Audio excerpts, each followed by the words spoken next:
masa pianina zin pha chi de kisa chu hiya himalani ta ka mai ta wai ja kina ni ta sunung pha chi ni ole sunung pha ngai devina sang ta ko ngai chi sek ma bangina hinun nu lowin mo sunung pha ki pa hoye ni kumina i Christmas program hi pastor quartera YouTube live pansanina tamlo chik ki kai komina isang dikli kwa ithei mama lai dinga wai hunang ki panina zalen taka pathian bia khom zia zia di hi saptuam te ithum na hiya ei saptuam te bang nei thuma wai chenai saptuam pum pi bai ne thum na kha isaiwa wai te hi to pan le mon ngai hiak saka hinge dinga tu ni na tamlo chima le hang le free takina a hi thei liai aki mansak thei liai he muna eki kai khom wai pai khom wa ding khom tu khom ne khom sa khom gen khom na sem khom lum khom china hi hun man phatang mai i sam thei tawa omicron chi khom bang hiang on gen be thak wa bang te on gen be leu le tu ni ya hi hun zan thei hi manina tu pa ho ya hi chi hi achian mama maya wai zia kina to pa hoi hi ka hong chi chian na hun teng in chi dinga hun teng in ka chi chana to pa hoi hi chi na khat be hi ki ko o swa khom lai de ka chia tha ho ta kina sap tuam de om le wai sa hi to pa hoi hi hun teng in to pa hoi hi ki pa hoi le to pan thu pina teng tam ta hen atapa pathian Jesu Christ mi hing te tan dia mi hing a hong pian chiam te na hun Christmas ni pi li sang diam pai khom te zana gya lu te hina tu nia gamla tak ki panom del veng te na ve kuna eite tan ni nga ganam pian na kuang hong pian ito pa Jesu Christ minina Christmas chi bai ken le ka hon bu non a hi la sakhom te bang le anwa ma kizil khom chi bang le om thei tuan lo ikithei chia wa den mama khom me wana to ka kim le kya na bo thei om hia bazat thei zwalo mia che kam ten khom dia asumat to ka pang te ma khala pi khom ale pang non ze ri cha kha hi su ping ven mai hi chiang na kha i hi thei pen kha thu pi a hi mo le huai khai thei siam di na de huai ka sa zani ta ka thu ta ki ngai hiak ten hon chomin hon ki ngai to sang mama maya man pha isa hi to pa ve na le ho pi na zani ta ko ngai gen ma bangina tang he chia ting na lung tang ki hom takina tu hun zan le chi hi thak ka hon chiang na hiya hun i dei bangina sedul te bang pha hong bor chuar chi khai the chia sa hiya ei control na hen bang le hiya himale i thu gen ding pe khai ki sakhot na om sa hi manina ahi bang sang to di kahia dinner lunch chi pen khadam ni tang khom banga dia ki sot tawa hi le chu hun le zang khin man mama ding ki lamen i hi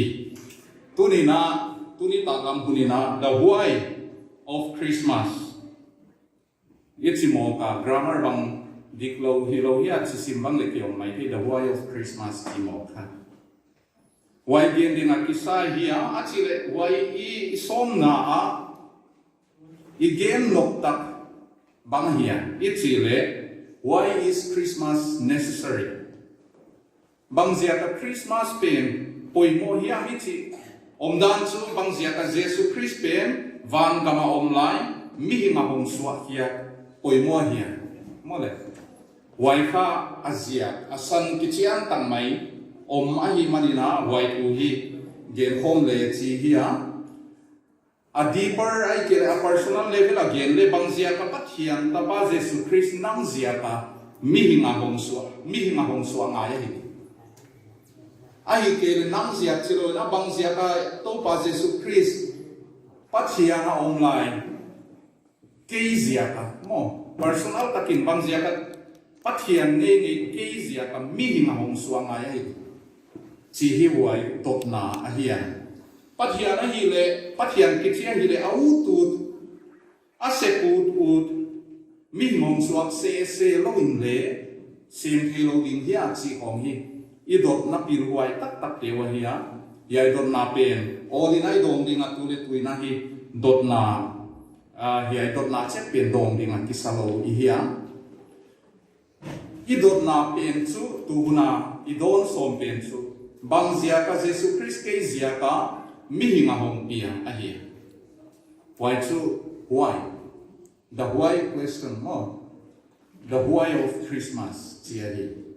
why he siang na din na isai bung som ma le kwana tam ni na a chiang ma ma ya tu ni na e mi ngen pai khom le sima himale mi tua pai khom te le sa pau i thei vek ka gin ta e pau thei check lo te le i thei siam khom vek dinga kha slide te kha English on board ka hi chi kha ka hon gen malam hian la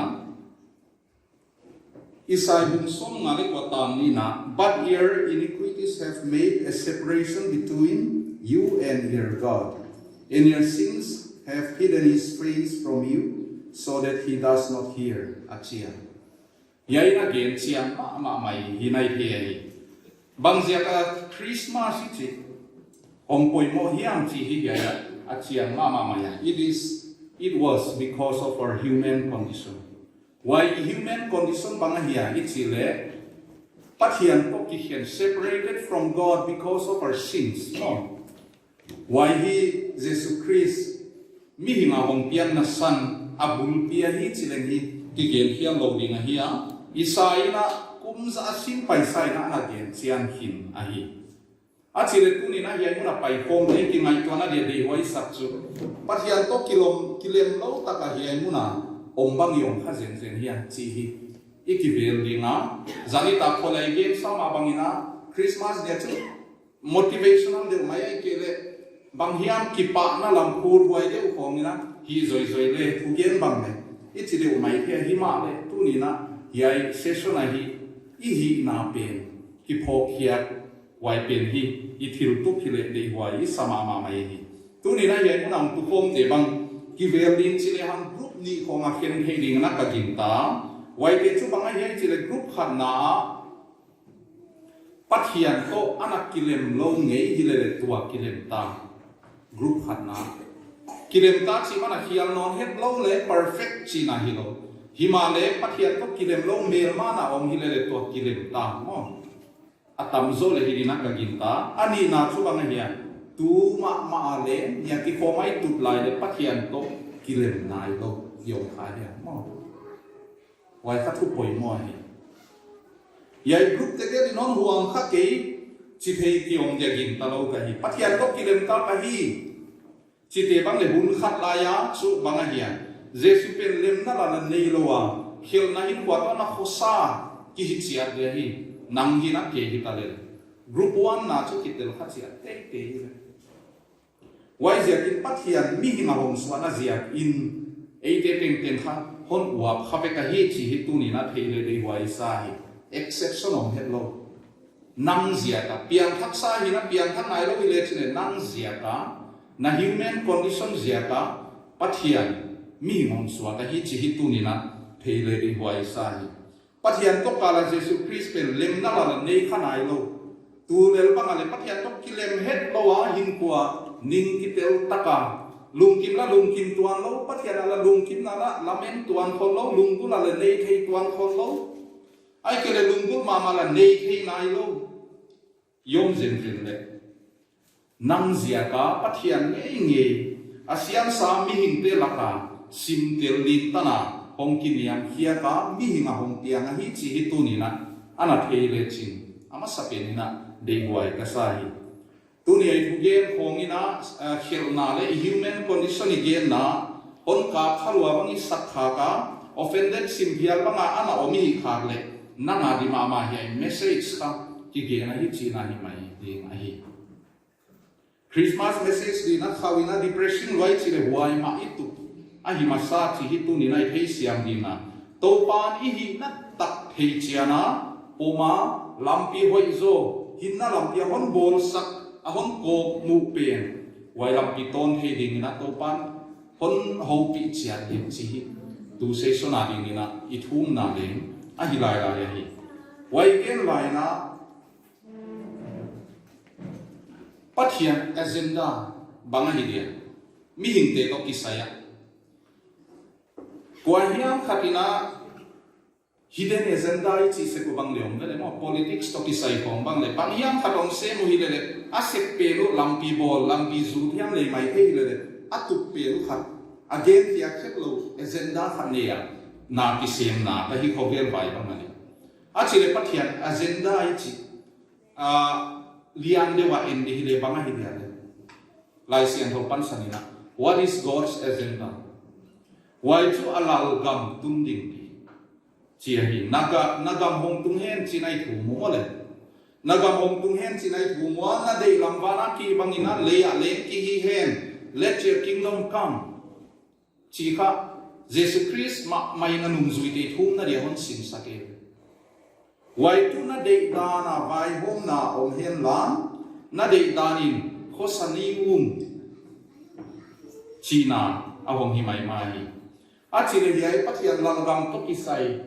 imagery chiama examna thumbang ina gen zual ding chitalehan saptua mi chipen kha ahi sign ko zual talehan khana chu wangam ahia kingdom of God gen chiangina topa vai hom na ahi perfect wangam ahia ani na chu kum sam lal gama ahom tunai ke ya wai dinga wai jesun vai hom di kilem naom di naw bang tere tham to mi chi chu banga king cobra chi te khong naw bang te tak ki mol khom dewa they will not harm each other wai chiangina sa zuk te to sa hang te bang ki mol khom di lem naom di i thal tang te ai ke le gal van te bang le lo na sek na di ko ki sang mai di china ilai sian thuwa Jesus Christ lam kama lem na ong di nga hi dan i mua hi athum na chu eden huana why the kingdom of God again fading ina aw mani why chu bang hian hil na ahong lut mai na to pa to ki thwai na mi hin te nuam takina ana o chi hi I thei chia sa wa hi yai banga pathian vai hom na to pa vai hom na noi nuaya nuam sa le lung kim taka yom din hi pathian agenda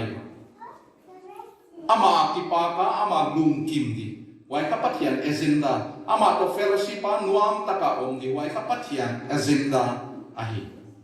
himale hiai bangin to pa lal na pai to den mo ge setan le loi ten mun nei lo di na himan na pana lawa banga hom tu ngai chile mi hing masate e te hon suang tu adam le e vi te na hiem tu kwa ye eden huana pu na thu hi sawi gen ke de thi chiat sa hian ana hiem pu kwa wai eden a pu na zia kina banga hiya abun lama again human condition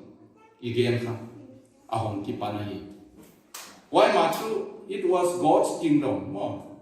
pathian lalna limnai vai hom na eden huana nuam takina no mo khirna leom lo bangmai na subwai himale khirna hong lu tokitonina human condition hong ki khinga why zia takina hondam tu ipoi mo chi khatu ni na thele ri wai sai a chi le tuai gen la tan bang hi a context chi de ma background da ni na ngai tua le I topic to why is Christmas necessary pathian bang zia ka mi hi ngam suanga ye hi chi hi adon na chu de nai na gen chi an bun tok ta de nai le ni ging ta a it was because of our human condition e le ki hondam thilo I condition in zillo why ziata mi hinte lakala a hondam theding mu khiak di kilometer wailo om lo hi ziata a criteria sang lo ma fulfill theding om sun pen kha pathian a hi mana pathian ma kha ama condition te fulfill dia om pai e te tan khirin na mo why hi the siam ma sak ding na de why isahi achile Helna zia ka mihin ete hi nai chi ma I identity why human condition again pen zia ka I identity hong ki henta I chi pen banga hi ale I chi le khatna pian chi la mi hi ale hi na hi I identity masa chu pian chi la mi hi sinners by birth na bang hi mi basep tuali patha man hiam zuawi bagian man hiam ma mi hiam hiloina sinners by birth hi na pen kha I identity masa hom swata hi eden wana pu na zoina mo mi hinte condition why hi ya le achiang ma Romans 5:12 5 more therefore just as sin came into the world through one man and death through sin and so death spread to all men because all sinned achiang mi teng ya la ka tu khom te bang sil ke zo silo di me mo chi yom ya le ki gin tang ngel lo ko yom ya ki muang mo singen di I ve wa I si ma wa to pa Jesus Christ rapture on pa ya hi zen ke le sidingen I hi wa hi bang zia ka sidi chi le khil na zia ke chu ya ya chiang takina so that spread to all men because all sin khil na zia ke chu si na pe pathian na siam mi hing te sidi mong chi khai lo khil na zia ka homo ma hi chi kha I the di no apenang ti hi mo le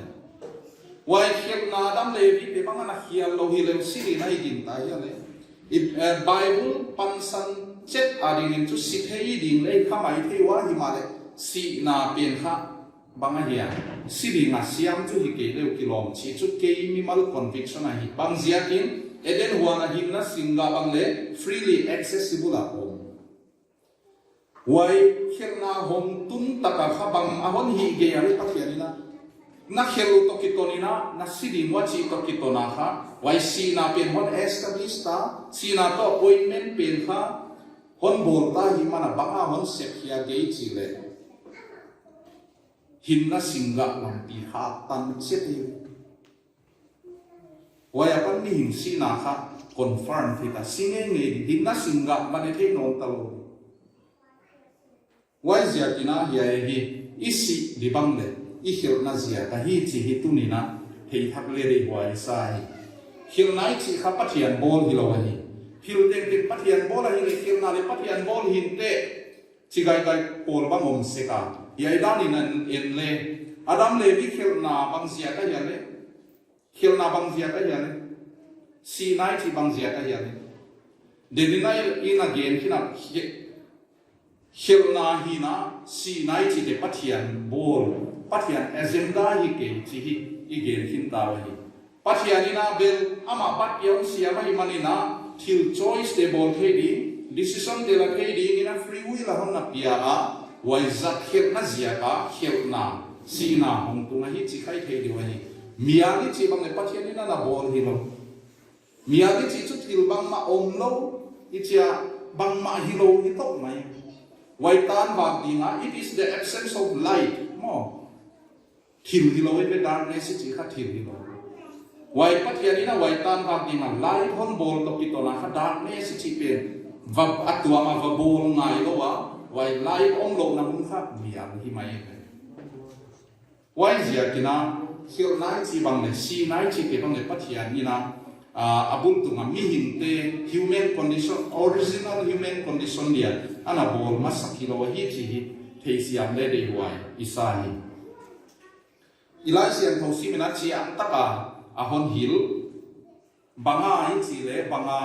hil na pe pathiana pan hilowa mi hinga pan hizo mi hingte hil na zia thupung nai bol hil zia eite mo na zia ana hizo chi hi I the dina ri huai isa sina len pathiana pan hilowa hil na man the penalty of sin hi chi hi tunina theisiam thak le de huai isa hi a hilo tenga pathian sia tut ichi kha mi hing te na kiching khana ke thum na don lo I de ke pia kaum lo ai ke le ki pa na di mu lo ichi te kom pathian sia ai vek je zen khom yang setan ichi bang le ome yai bua se kho le om le mai he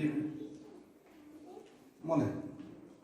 wai sia ki na pathian chia lung kim lo na ri hiam ai ke sia tu ti chi pen bang le hi pilvan na di om ma ma hi na I the hi mi hing masa adam le evi te khil nai aswan te hon be sukina hon pe sukina mi den khil na si san pai iswa kwa hi wai hi pian chil khil nai chi kha wai adam le evi khil na pet petina ke tan hon ban non ke te ke kha 21st century au hi da ka hi wai Adam Levi te chu wai pe ke ve wai bang wai zia ka wai tan tan hi lo dia hi chi bang yom zen le hon ban non lo dia hi chi bang yom zen le ki vel na di chu bang a hian un chi bang miom le na na vel na di chu a hong si hi ai ke le tam to ni na dam hi chi chu ong hi mai ni na ka mai twai ni a hong si le chu Adam le vi khel nai na hot ba on ban phalai chi nai de ve zan khong ale ai ke le tu nung se khom tu ma se khom ba le in lama mi si bang le om se lai ve mo nai tu ni ba le Mumbai khom a chu mi si population wise a chu khat le ni de chu om ni na ka ding ta Adam le vi khel na zia kina mi hing te hon sok ban lo ma lai a hi chi khat tu ni na thele de wai isahi death spread to all men because all sinned sina to appointment nei sa I tawa hi khel na zia kina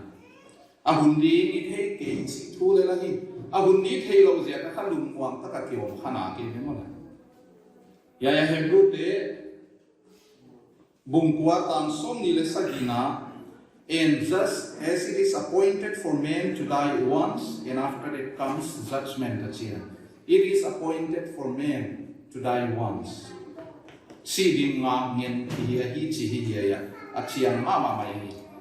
zan khongina Mumbai ki panan lona la lam I zuanawa yai sunglel da kal khat ai ke da kal ni khongi tai na sunglel wale si theina di tam ma yo na chiu hia ki lamba le si theina di tam pi ki ton to di hinon tai I khel na septezia hizolowin se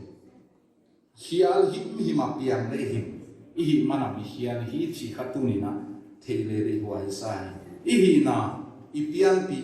inherent inborn ei de ta na hen he mo kilo wai pian chi la mi hial hi na pe no ke tu ni a ki pani na ya Adam le vi te suan ka hinon ke di pian chi la mi hial hi na pe ya kha nin hua ya hi chia ki top san hi mo la hi lo ye ke bang mai te ka hi a wai zia tu tung Christmas nuam luain sin wai zia kina kamut leom thua wai zia pai to lam se Mumbai tung to non se chu ngai te no lo hui te ta ni chi khong a ke thu hi mo lo ye be ya te na yai mi hin pian chi la I be I phung te hon suam tu wa ya khat om khat na sani chia heng mai the hi ke le wa pathian no na siam nai chi dia ma Adam le Evi hon suam tu te khelna ga I lo to I human condition pe kha khen thei mo a hi ke chi chu ya tam le chiang to ma mai na I the kum pi David bangina na mu chian ma ya Psalm number som na le khat tang na banga behold I was brought forth in iniquity and in sin my mother conceived me achia wai chu banga hiya kanun khel nai na hon na pa ya khel na hong pian khia ka hi achi nai mai mu chiam ma mai ke huai pe ka ki panina pathian mi zap le hi na to chiang sik se ta hi thil dang bang ma vai hial ke le han le hiai I hi na human condition I pian pi pe man that pi ding ki hi chi hi tu ni na ke that le de huai isai ani na chu bang hiai hi na khanna sinners by birth hi chia ani na chu gam na ta mi hial sinners by action chileni gen hial ke ding ani hial sa pian ka hi ke chitang ngam yom tak zen le hi ya chu ki suak ta ding na ka gin ta ke ya hi hin khua a hial khalo chi phet lo ka hin khua ka hial kha ngei ke chi phet lo tu ni ina le tu hun ta na bangza be hial khata chi bang ki dok tua ki zoi mo le ka hial ke chi na di san chu ke le hi na no hi ta le om him lo hi top maya ka the hi thugun lu ya thu piak som te bang imua wai chu bang hiya the 10 commandments chi te bang imua wai ke hi ki reflect na ding pathianina e te chim lo hi chi iki mu na ding ala bola hiya ke lo pathian dang na nei ding hi ke chi bang pathian mina mong nai lo ken chi bang khol ni tangin chi bang nanule pa zata kin chi bang that ken ang kom ken gu ken he pitu tak lo in pang ken na in veng zia la sak ken eng ken chi te hi ha yai teng banga ki vel na ding ina zang le ka siang ding vel ka zo chingam yom diam chi hi tu ni na kiam chian le de wai sai thu hun thak lam banga le ni le 1 Corinthians 6:9 to 10 banga. Or do you not know that the unrighteous, why to be will not inherit the kingdom of God? Do not be deceived, neither the sexually immoral, nor idolaters, nor adulterers, nor men who practice homosexuality, nor thieves, nor the greedy, nor drunkards, nor revilers, nor swindlers will inherit the kingdom of God. Yai te ten ten ayo khake chi ngam le hilo wai cheng na piang thak lo te the unrighteous chi te chu piang thak lo te chi na hi siang mai a hi why then they will not inherit the kingdom of God. Yai te ta o khai min ke khat le la le chingam yom diam chi hi ki vel chet na ding na de wai isai Galatia te bunga tam som le kwa apan som ni le khat na. Now the works of the flesh are evident: sexual immorality, impurity, sensuality, idolatry, sorcery, enmity, strife, jealousy, fits of anger, rivalries, dissensions, divisions, envy, drunkenness, orgies, and things like this. I warn you, as I warned you before, that those who do such things will not inherit the kingdom of God. Em leo china katil khatta le katil khake chi mamwai ahi ya chingam chi thei di yom ya chi hi ikivele de huai isai yai tegel sau etale yai bang mi te to palal gam lut lo di ngai le chu ihi na to I human condition de nai gen to pathian lal gam I lut zo di wang chi hi ikivele na di na de ma mai ihi atamzo yai te ting ting yena denina 10 commandments yena wise of 1 Corinthians yena ya Galatians yena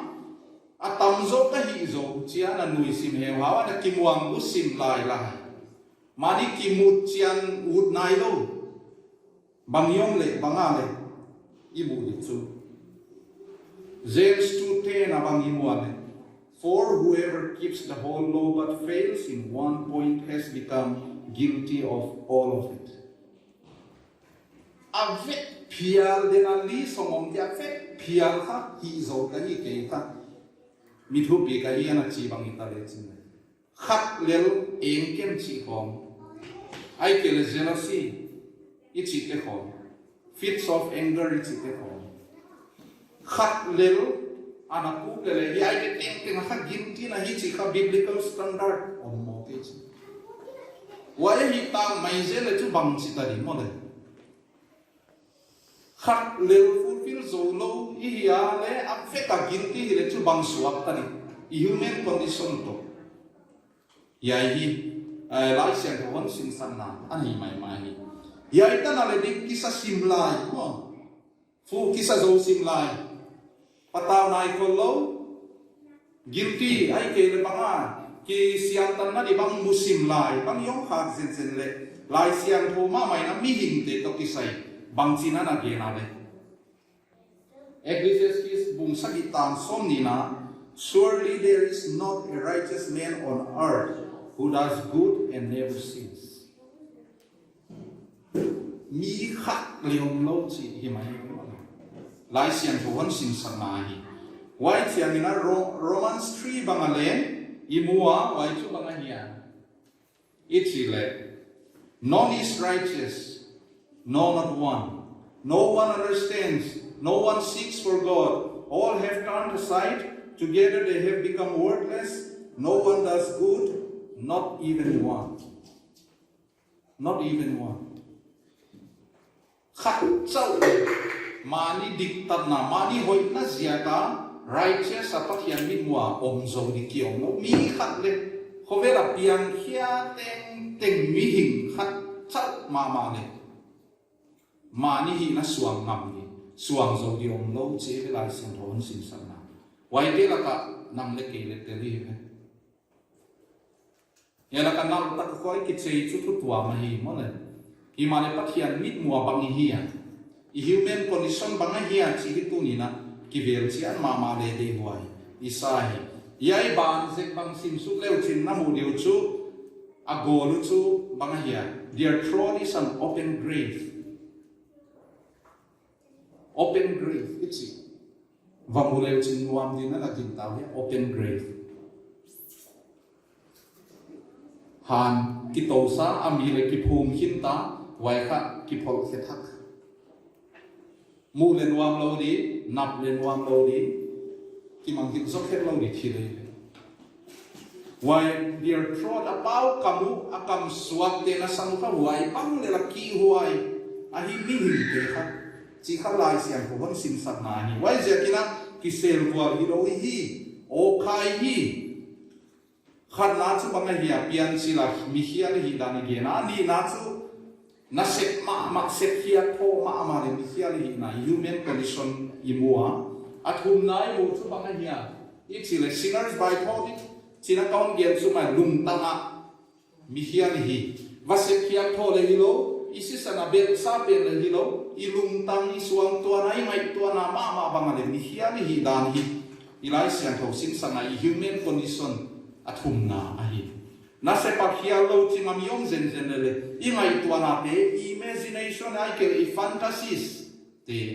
tu ne ye et thei di bang hi le ai mu nai swa ke ngam duam le ya projector hoi tan mai ei projector chian na chian Mumbai apa ni kuat supaya ya suak ke di bang sile yen hong ngam di wale mi hing suang tuana power ahat mai zen tomo unna gam ki tun the utut ki the hi lo si ma wa mai non the pi lo izoma la himale pathianin thei wa hi poi mo pathianin honi luat ziaka hoi kisate te loa ihi natak ikimu the nama righteousness standard sang lotel izo ma lo di hun na hoi sa wai hoi taka muchian ten chu ya izo lo ka hi ya izo lo ka hi am sinner ke le ke ya ki hondam the lo din ka dik ta nai chin lo hi chi kimuni wai lai ta ka Jesus Christ e te dia hom pian na penina significance the meaning of nei de e ki thei chet ma sak mai u chi lo tia pathian ba chi thei mo hi lo e hi nai ki thei chet chiang a zani ta coin le i genwa cross i et chiang a kha e ki mu chian e hi na hom chia in chi wai tum to na pathian ko i kar kha hom lem the pathian kha wa hin chin amai nai sem le i hoi lo na te kimuchian sem pathian to kinai sem ki themi dam te hoi lo na ko tia hong mua midem na ho ngai ke hyper spirituality chi hoi kisan na hong nei chi to spirituality biblical spirituality pen chu ki mil thei luang ngai tua lo ka hi ken chu pathian to kinai sem le kimuchian sem di wai tung to na ki bola midam te i na midang te vei na pen khat hong po dia na hida ni i chei thu gen te hong i ki repeat tua te kha man phan na chu khat le khat thu gen tu te bang le khat ki minister tua chi nai ana ki chiam te hon na hoi khao chi nai mai mo na wai zia ki na tu ni na i zo lo di tan standard pathian no na set sa bang zia in Zolo di kahi chi ki thei cheta ama ipoi mo na I thei na din mathai bunga na tan som ni le giata but I tell you that anyone who looks at a woman lustfully has already committed adultery with her in his heart. Convicting isawnya siang zolo hidan siang hunto kinai thei Yai bangale atak takavahi banga pathian ino na simai mogle he who hates his brother commits murder. Uchiai mogle pathian lawa chu bang si i khel na ki phok thei tak tak la nai lo lai i khak mai ze le chu boy lo di biblical standard pin sam lo ma hi dan hi ya a hong chia na hi ai te kwan zo di chi khai dop na hi ya wai zia kai te dia lam kyong sun chu bang hi ai chi le to pa na de dan ka tung zo ke hon pan pi in chia ama ki surrender chu mi piru te thiu hi ding a kilo ne mi piru te ngai to na chin tam nei thei te ding a chu ya human condition pen i ki confess a i accept a alam pi the way out is on the why to pil nai hai nai lo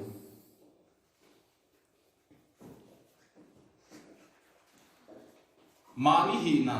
mani din mun ki thei lo chu mi pila sek thei tak lo hi na ka ngai to mai ke bang ne hi pastor le hi wai cha kamin kha ke muan kha ngai de ka ki chia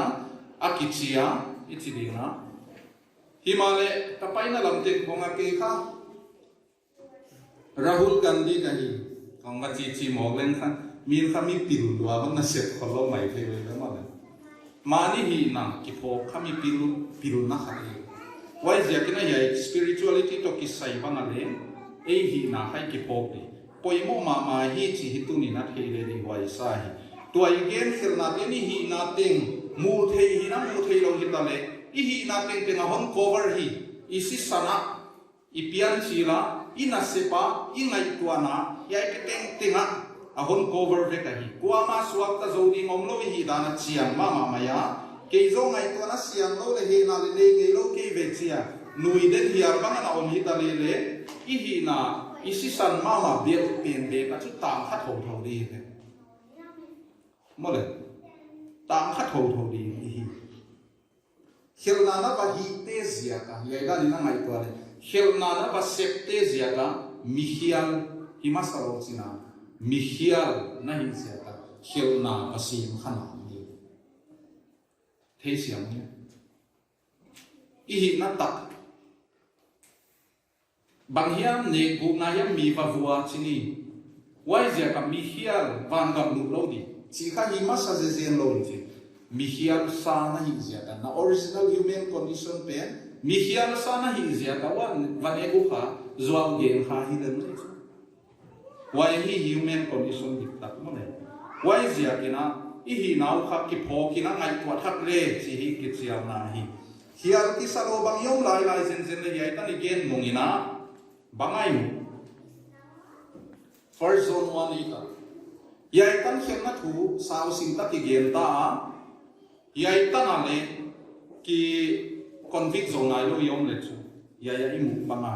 if we say we have no sin we deceive ourselves and the truth is not in us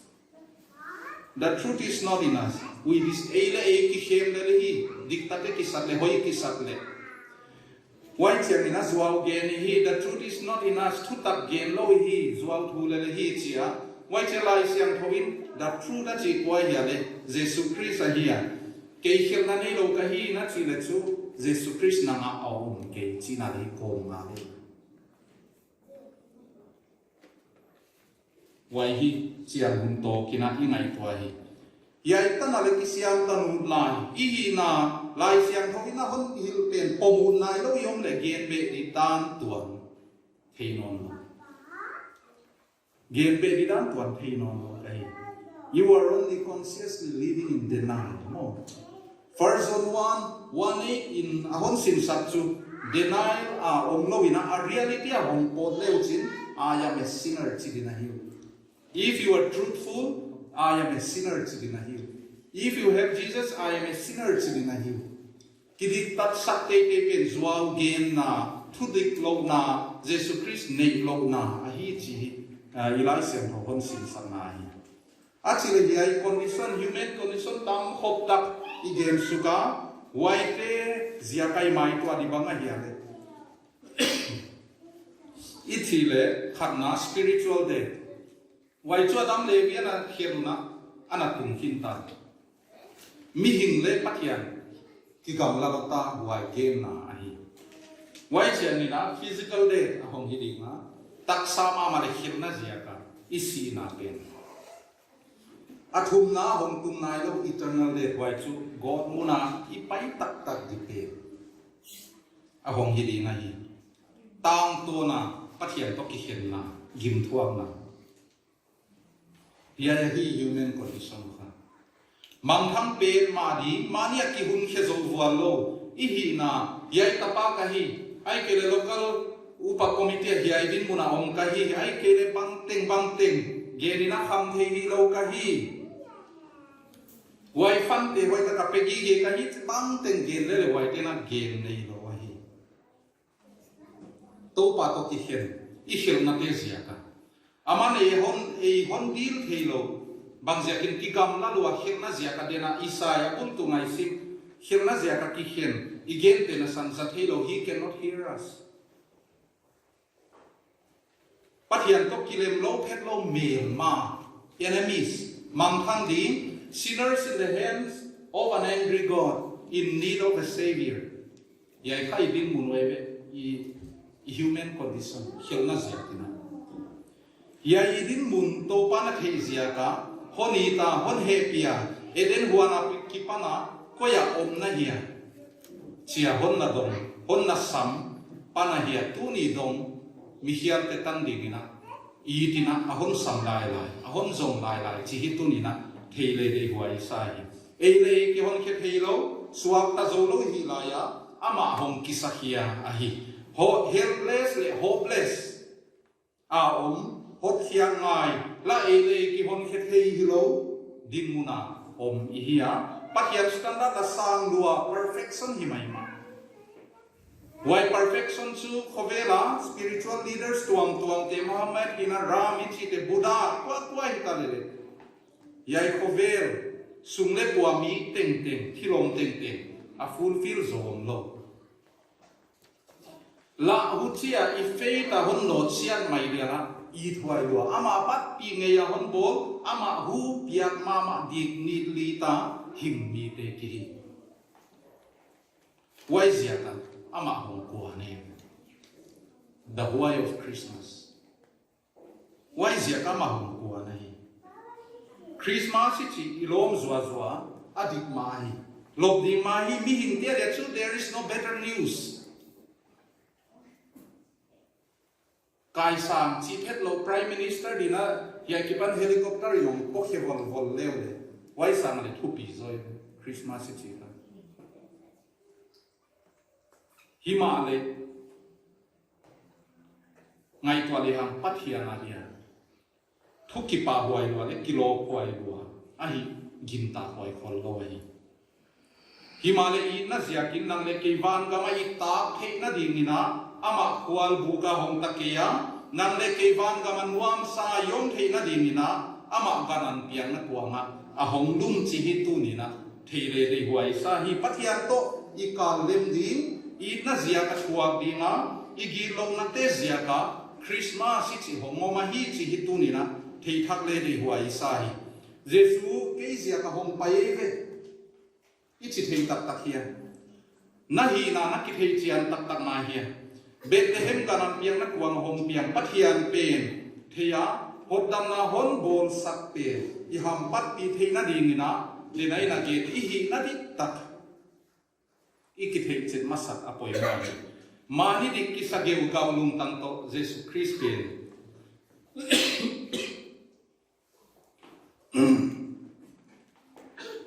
kitua phelo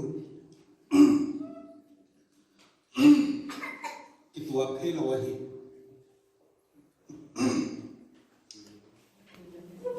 Bible in chiang taka ahon thei sak I hi na I gen hinta why he kei kahi kei ma ahi kei ma di hom piang ahi dera khel na yen te bang le kei kahi china iki accept thei ya yai iki thei chet na I nei le topan ilung tang na sim ahi chiding na topa kianga a hopi na tam sim ngem ding na ikichia na hi yai bang amani hi na ki phola ka pathian nai mi dia tang khu pha oma hi dan lam piom a hi dan human condition de nai na gen teng zia ai chit tu ka helpless le hopeless a hi la ya hope o ma hi dan hi den chiang ina indexation a gen le chi hi